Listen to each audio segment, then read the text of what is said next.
নমস্কার বন্ধুরা, আমি তোমাদের নতুন বন্ধু। তোমাদের সামনে আমাদের ঘরোয়া কিছু রান্না নিয়ে এসেছি। আশা করি তোমাদের ভিডিওটা ভালো লেগে থাকবে। যদি ভালো লেগে থাকে please like, comment, share and subscribe করে দিও। আমি ঘরোয়া পদ্ধতিতে কিছু চিকেন কারি কীভাবে করে সেটাই দেখাচ্ছি। তোমরা বাড়িতে এরকমই করে থাকো, যদিও বা তবুও একটু আমার মতন করে করার চেষ্টা করেছি। ভালো লাগলে অবশ্যই like, comment and share, subscribe করতে ভুলো না।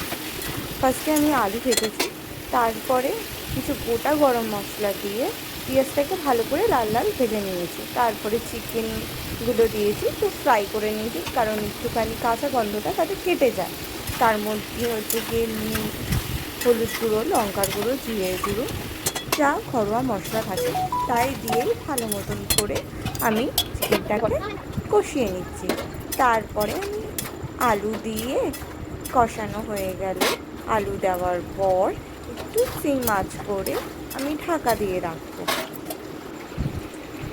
মশলাটা কষে আসলে দেন আমি জল দিয়ে দেবো, দিয়ে আবার একটু ঢাকা দিয়ে দেবো।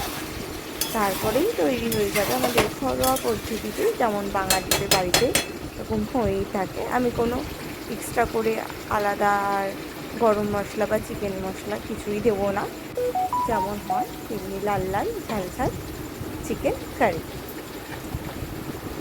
আশা করি তোমাদের ভিডিওটা ভালো লেগে থাকে। যদি ভালো লেগে থাকে তাহলে অবশ্যই আমার এই নতুন চ্যানেলটাকে সাবস্ক্রাইব করে দিও।